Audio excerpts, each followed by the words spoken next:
Notre dernier invité de ce matin, le second, c'est Blanchard Bolola. Bonjour. Bonjour Fabien Lombala. Bolola, vous êtes juriste, mais vous avez d'autres casquettes. Vous êtes un prédicateur de la bonne nouvelle. D'autres fonctions, on ne les évoque pas. Elles sont dormantes et ne nous concernent pas ce matin. Ce que nous connaissons quand même, un pays à génocide oublié, des massacres, des pillages, des richesses qui ne nous profitent pas, avec des instruits par moments qui ne se soucient pas, par moments qui ne se soucieraient pas de ce pays. Dieu a-t-il abandonné les Congolais? Est-ce qu'il connaît cette situation? Bientôt nous aurons 30 ans qu'il n'y a que des massacres, des morts, des viols et ceci, et des richesses qui partent. Qu'est-ce que nous avons fait à Dieu? Dieu n'a pas abandonné les Congolais, ni les Congos. Vous savez, dans la marche avec Dieu, M. Fabien Lombala, Dieu a sa part des responsabilités, l'homme a aussi sa part des responsabilités. La Bible révèle ceci. Moïse, devenu grand, refusa d'être appelé le fils de la fille de Pharaon. Il est de notre devoir de gérer l'héritage que Dieu nous a donné. Dieu nous a donné un paradis terrestre, la République démocratique du Congo, qui aujourd'hui est sujet à toutes les convoitises. Et il y a un complot international. Parce que vous remarquerez que... Non, il n'y a que nous qui sommes victimes de ce complot international. Je suis en train de circonscrire la situation. Parce que vous remarquerez que les génocides congolais, qui est volontairement mis sous silence, mais en Ukraine, il y a... Je ne minimise pas les morts, parce que les morts, la vie humaine étant sacrée, même un mort, c'est un mort de trop. Mais cette communauté dite internationale donne de l'importance aux morts ukrainiens et silence radio ce qui concerne les morts congolais. C'est une situation qui révolte. Et c'est une insulte à notre intelligence. Voilà pourquoi nous, Congolais, nous devons changer d'attitude et de discours. Nous ne devons pas être plaintifs. Nous devons nous assumer et nous prendre en charge. Nous devons nous prendre en charge parce que nous devons maintenant monter un discours qui doit faire face à cette réalité que nous sommes en train de traverser. Parce que trop, c'est trop. Nous ne pouvons pas continuer comme ça. Si les recettes d'hier n'ont pas marché, aujourd'hui, pour obtenir des résultats différents d'hier, nous devons changer de discours, d'attitude, parce que l'heure est à la mobilisation nationale et à l'éveil des consciences. Comment vous vous sentez, vous, personnellement? Cours de la semaine, 3 fois, 4 fois, dimanche, à l'église, alléluia, amen, Zamba Kosala, voilà, il est écrit, voilà, vous priez. Mais vous avez votre âme qui bat ici, au Congo. Un pays toujours comme ça. Les nouvelles, quand vous allumez le téléphone ou vous connectez, il n'y a que ces mauvaises nouvelles. On a massacré autant, on a violé autant, on a pillé, on a fait ceci. Nous prions, il n'y a aucun changement. Nous invoquons Dieu. Maté Tozoyoka. Comment expliquer que nous soyons dans une cité, dans un pays, victime d'un tel complot? Est-ce que vous avez, même à l'église, prophétie, est-ce que vous vous sentez vraiment à l'aise avec ce que nous vivons au pays?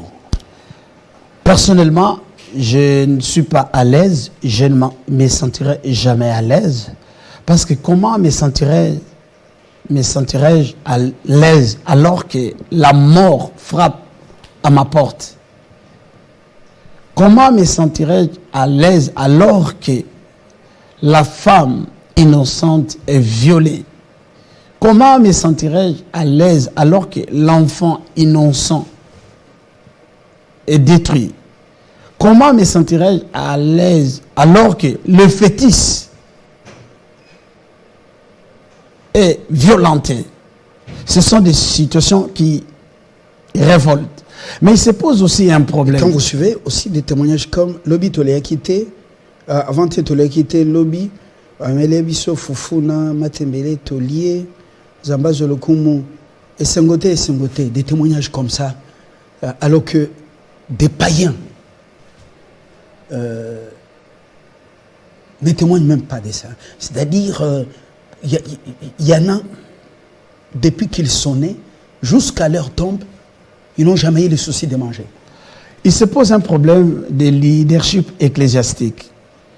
Le sacrificateur congolais est conscient du rôle qu'il est appelé à jouer. Parce que, M. Fabien Lumbala, laissez-moi vous dire que les rayonnements d'une nation, d'un peuple, d'une famille ou d'une vie est tributaire de la qualité de la sacrificature, de la prêtrise. C'est le spirituel qui conditionne le physique ou le visible. Parce que c'est le spirituel qui met en état le visible. Or, aujourd'hui, nous avons un leadership spirituel qui, au lieu de servir Dieu, se sert de Dieu pour atteindre ses propres objectifs.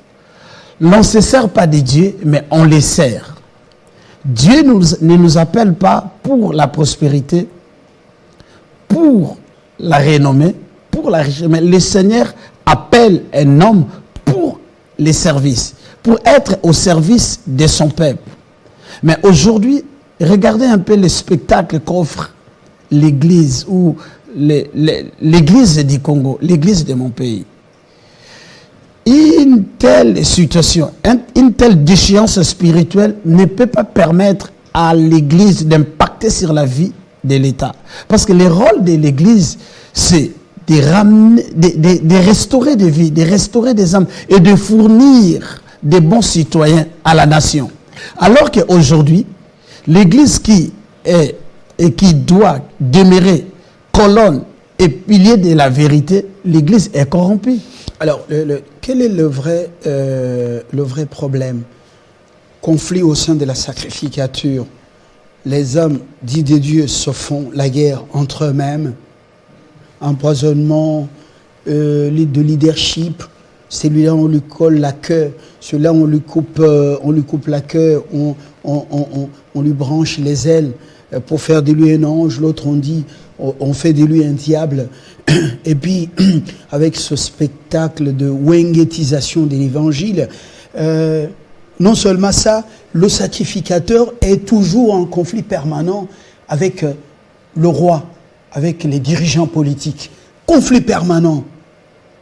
Et cela déstabilise le pays. Quel est le vrai problème? Le problème est que les gens ne veulent pas écouter Dieu et sont sortis de la présence du Seigneur. La Bible dit ceci: qui a donc assisté au conseil de l'Éternel? Qui a écouté les paroles qui sont sorties de sa bouche?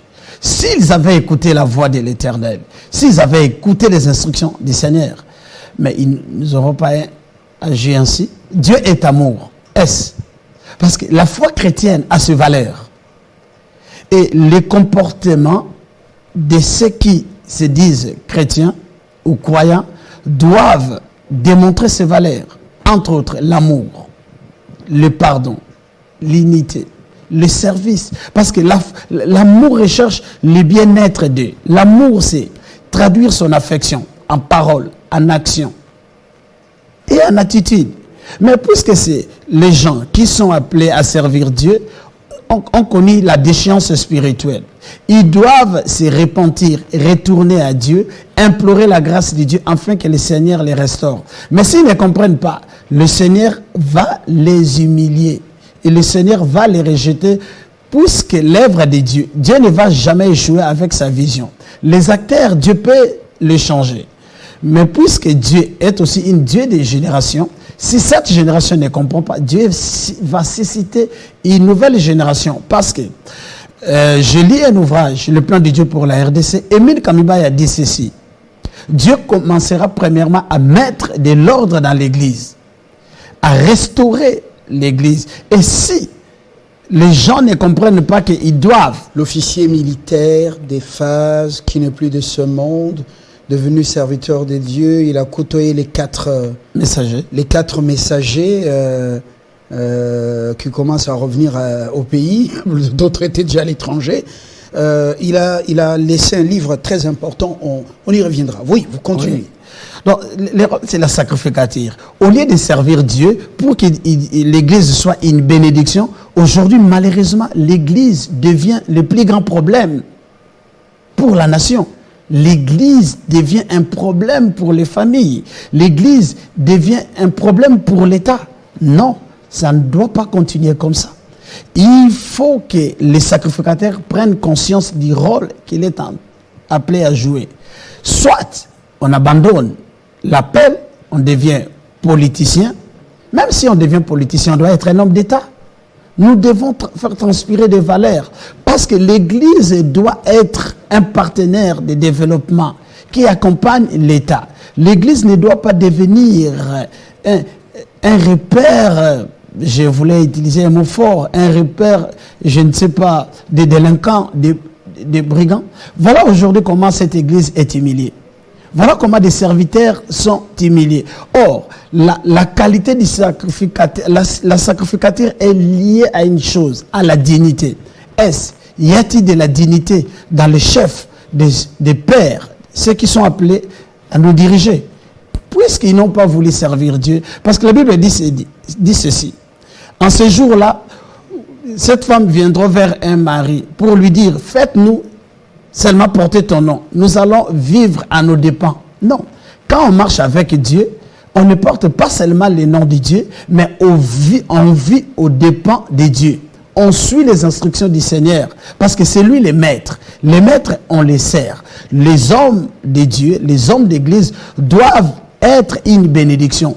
En ce moment précis, pendant que le peuple est en train de traverser une période sombre de son histoire, il faudra que les hommes qui parlent avec l'invisible, qui parlent avec Dieu, s'élèvent avec un discours différent pour rassurer le peuple que Dieu ne l'a pas abandonné, que Dieu ne l'a pas rejeté, et que si le peuple agit selon les recommandations du Seigneur, ce peuple verra la gloire de Dieu. Nous sommes dans une période où la prise de conscience doit être totale. Nous devons taire nos différends. Comment l'amour a disparu au milieu des chrétiens, au milieu de l'Église? Aujourd'hui, M. Fabien Lumbala, aucun pasteur ne peut accepter de se déplacer au cours d'une réunion et revenir prendre son verre. Ça ne se fait pas. Mais pourquoi cette méfiance au milieu des saints? Pourquoi cette haine? Pourquoi les coups d'État? On inverse ceci. Maintenant, c'est Dodo Kamba qui est menacé. Mais on ne sait plus. Même les chrétiens. La Bible dit, la nature ne vous enseigne-t-elle pas? Aujourd'hui, les païens, les musiciens que dites païens, s'est réconciliés. J'ai suivi, il y a Félix Ouaseko et Kofi Olomide qui ont même sorti un opus. Mais pourquoi les hommes de Dieu sont-ils incapables de s'attendre? Pourquoi? Parce qu'ils ne sont plus avec Dieu, parce qu'ils n'ont plus l'amour de Dieu, ils n'ont plus la vie de Dieu avec eux. Vous avez dit autrefois, selon Émile Kamibaye Ngulu, que c'est l'Ouest qui va sauver l'Est. Effectivement. Dans son livre. De quelle manière les jeunes de l'Ouest sont nombreux de l'autre côté, au sein de l'armée? Nous, ici, nous sommes investis pour la cause de l'autre partie du Congo, c'est-à-dire de nos frères et sœurs de l'Est. Mais vous pouvez nous expliquer un peu une question caresse notre esprit? Un téléspectateur nous l'a posé hier, la fois passée après votre première prestation. Il est certes vrai que, selon Émile Kamibaye Ngulu, il dit ceci. Le salut de la partie Est de la République démocratique du Congo viendra de l'Ouest. Il faudra que les ressortissants de l'Ouest prennent conscience et qu'ils travaillent enfin de sauver la partie est, parce que nous devons nous sentir comme un corps. Lorsque le pied est blessé, c'est tout le corps qui ressent la douleur et c'est tout le corps qui est malade. Nous devons, parce que l'objectif de ceux qui entretiennent ces chaos à l'est, c'est quoi? Ils jouent au pourrissement. Que la partie ouest ne se sente pas concernée, disent que c'est un problème de l'Est, c'est un problème des ressortissants de l'Est. Non, c'est un problème qui concerne la nation tout entière. Parce que la nation est menacée dans tout ce qu'il y a de précieux. Maintenant, les ressortissants de l'Ouest doivent prendre la conscience du rôle prophétique qu'ils sont appelés à jouer en termes d'enrôlement, parce que les militaires, les jeunes de l'Ouest doivent s'enrôler massivement. La prise de conscience de nos hommes politiques, de nos leaders religieux, de nos leaders dans tous les domaines, l'Ouest doit s'élever pour former un discours différent, un discours nouveau. Pourquoi? Parce que nous sommes un État en guerre, même si on ne le dit pas. Lorsque une nation est en guerre, vous savez, lorsque l'Est était menacé à l'époque de Mouzé, Mouzé s'est levé avec un discours de la prise en charge, de l'autoprise en charge. Il a demandé au peuple de se prendre en charge et il a harangué la population. Il y a eu une adhésion massive. Les habitants de l'Ouest doivent savoir une chose. Ce qui arrive aujourd'hui à l'Est, si nous ne faisons pas attention, avec les mêmes méthodes, l'Ouest sera atteint par ces fléaux. Voilà pourquoi nous devons nous lever avec un discours fort, avec une prise de conscience.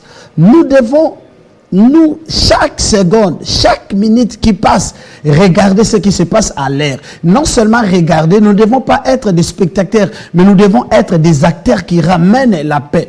Parce que le mal, comme nous l'avons dit l'autre fois, le mal congolais, le malheur du Congo ne passera pas par nous. Voilà pourquoi nous devons faire tout ce qui est à notre pouvoir. Que ceux qui ont répondu à l'appel du drapeau, à l'appel des armes, puissent prendre des armes et combattre. Et que tous ceux qui sont des stratèges en renseignement, en stratégie militaire, puissent mettre leur intelligence en contribution. Et nous devons, nous comme peuple, comme population, appuyer nos vaillants héros de FARDC. Il doit y avoir une complicité entre l'armée et la population. Nous ne devons pas collaborer avec ces forces négatives. Nous ne devons pas prêter main forte à tous ces terroristes, à tous ces bandits de grands chemins. Parce que lorsque la population est en complicité avec son armée, l'ennemi ne passe pas. Parce que dans cette entreprise macabre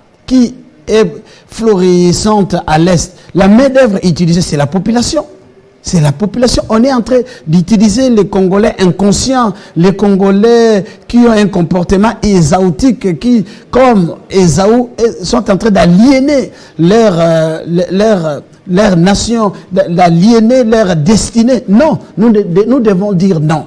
Comme nous l'avons dit, Moïse a refusé, malgré le confort que lui apportait le titre d'être le fils de la fille de Pharaon. Nous devons rejeter, nous devons renoncer, nous devons abandonner les miettes que les ennemis de la République nous donnent.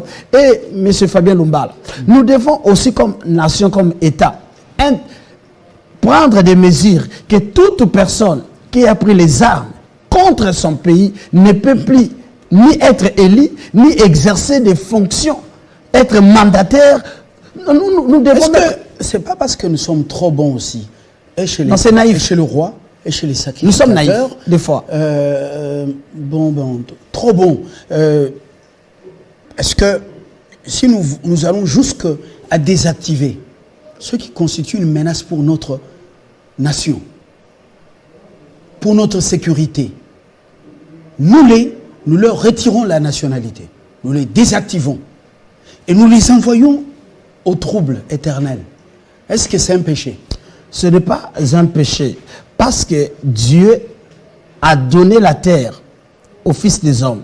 La portion que Dieu nous a donnée, il est de notre devoir de l'organiser. Vous savez, à une période, quand l'homme a établi l'esclavagisme, Dieu a entériné. D'ailleurs, il y a des épîtres qui demandent aux esclaves d'obéir à leur maître comme au Seigneur. Mais lorsque l'homme s'est révolté contre ce système injuste, Dieu a entériné. Il y a des choses qui ne passeront que par notre conscience. Nous devons dire non, refuser certaines choses, aussi longtemps que nous ne refusons pas. Cela veut dire que cette situation ne nous dérange pas. Nous nous accommodons. Nous devons comme peuple refuser certaines choses. S'il faut aller jusqu'à prendre cette décision de retirer la nationalité, de les déchoir de la nationalité congolaise pour notre survie, nous devons le faire. Parce que nous ne devons pas aimer les autres plus que nous. La Bible nous donne cette recommandation. Tu aimeras ton prochain comme toi-même.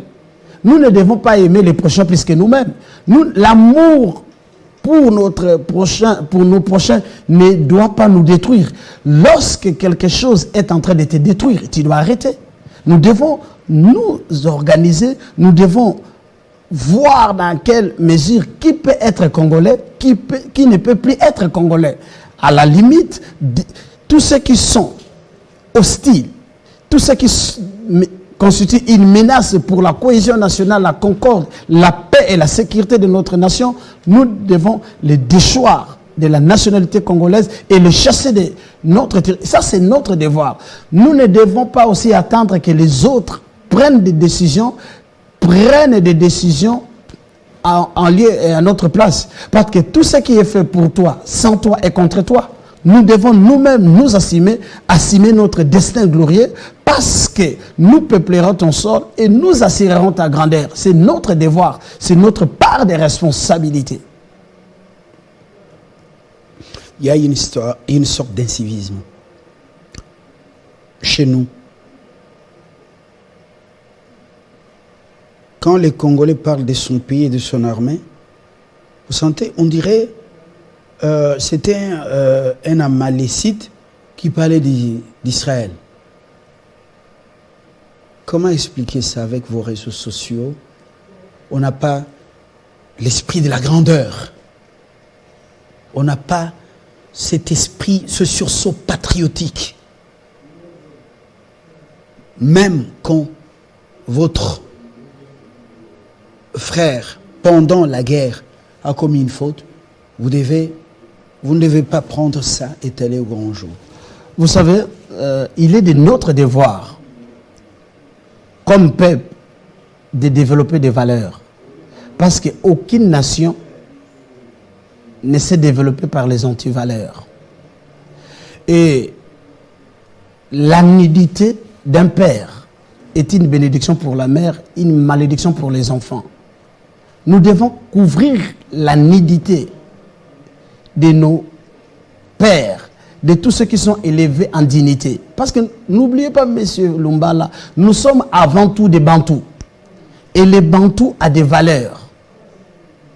Nous ne devons pas manifester à la place publique nos faiblesses. Parce que chaque peuple, chaque nation compte ses faiblesses. Mais on ne l'affiche pas sur la place publique. Nous, comme peuple, durant cette période, nous ne devons pas exposer les meilleurs d'entre nous. Que ce soit nos généraux, nos colonels, nos vaillants éléments de pharmacie. Mais les traîtres, il faut les dénoncer. Les traîtres, on les dénonce. Ici, nous ne parlons pas de la traîtrise. Nous parlons de nos valeureux combattants qui peuvent commettre certaines erreurs. Mais ils ont commis ces erreurs. Ils sont sous l'action du fait. Vous savez, quand quelqu'un est en train de subir le fait de l'ennemi, c'est dans une fraction de seconde qu'il doit prendre des décisions. Vaut mieux prendre une mauvaise décision que de ne pas prendre de décision. Mais les traîtres, le sort des traîtres a déjà été scellé. Le premier traître a été chassé du ciel. Dieu qui est amour a chassé les diables. Il ne l'a pas pardonné. Les traîtres, on ne les laisse pas vivre. Akan a été lapidé avec toute sa maison. Pour rendre gloire à l'Éternel. Les traîtres, on doit les éliminer parce que il est dit maintenant, il faut mettre hors état de nuire. Mais qui va jouer ce rôle? C'est la prise de conscience générale et généralisée. Lorsque vous voyez un mouvement suspect, vous devez dénoncer. Le peuple doit faire partie des renseignements généraux. En cette période, Tout Congolais doit être un agent de renseignement. Il peut y avoir des faiblesses dans les rangs de nos policiers, dans les rangs de nos vaillants éléments de FARDC. Mais M. Fabien Lumbala, laissez-moi vous dire, le seul patriote dans cette nation, ce sont ceux qui travaillent sous les drapeaux, les hommes en uniforme. Parce que malgré les conditions difficiles, ils donnent à la nation ce qu'ils ont de meilleur, de précieux, leur vie. Ce sont eux qui sont à la ligne de front. Ils confrontent l'adversité. Ils confrontent l'ennemi. Ils déjouent les complots de l'ennemi. Nous devons les encourager. Et même aller loin, M. Fabien Lumbala, décourager et sanctionner tout comportement qui porterait un découragement. Tout celui qui comme certaines images que vous faites circuler dans les réseaux sociaux, ça s'apparente à la que complicité. vous prenez chez l'ennemi, vous relayez partout le discours de découragement. Ah ben, vous n'êtes pas digne. Moi, je dis personnellement, partagez-vous, mais ne me les envoyez pas. Je n'ai pas besoin de suivre ça. Même l'autorité publique doit prendre des mesures pour décourager ces pratiques. Parce que, soit ils sont en intelligence avec de l'ennemi, ils savent ce qu'ils poursuivent. Parce que ce ne sont pas des actions innocentes. Quand les militaires américains, au Vietnam, Cambodge, en Irak et ailleurs, tout ça, tombent, vous avez déjà vu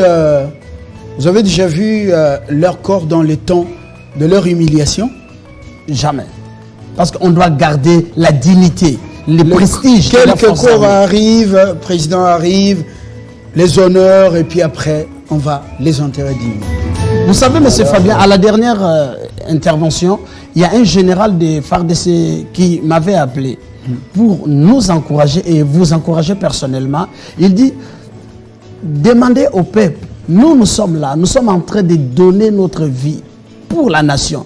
Mais nous avons besoin d'une seule chose, de leur reconnaissance, de leur appui, de leur soutien. Nous ne demandons même pas l'argent. Le minimum que nous demandons, c'est le soutien. Qu'on nous soutienne. Qu'on sache que le peuple est avec nous. Merci Blanchard Bolola. Respectez au moins ces gens. Pendant que vous dormez, et parfois, il ne se lave pas. Il a son arme, sa tenue. C'est pas pendant combien de jours il se bat pour cette nation et pour vous. Le minimum de respect, minimum de considération. C'est pas parce que vous avez cette affaire que vous êtes permis de tout. Merci. Nous avons fait notre part pour, en tant que pédagogue de la nation, remonter le moral. C'est à moi de vous remercier et j'ai, avec votre permission, saluer la mémoire d'un homme de Dieu qui nous a laissé, qui a fini sa course, le docteur Bampechi, qui est décédé, qui est de l'armée de l'Éternel. Consolation à la famille. Le général Soni Kafuta. Paix à son âme, nous l'avons eu. Il nous a côtoyés pendant que nous étions encore sur Raga TV et Raga Plus, Raga FM, un homme de bien. J'ai lu qu'il est allé saluer Moïse. J'utilise la figure de style. Paix à son âme et beaucoup de courage à sa famille, également à l'armée de l'Éternel. À toute la communauté armée de l'Éternel. Et au général Soni Kafuta et les autres. Voilà. Nos héros, quelle que soit leur faiblesse, ils restent nos héros et nos héroïnes dans tous les domaines de la vie. Merci. Excellente semaine. Demain, si tout va bien, nous allons nous retrouver par la grâce de Dieu pour vous servir. C'est notre devoir, tant que l'Éternel nous donne encore ce souffle de vie.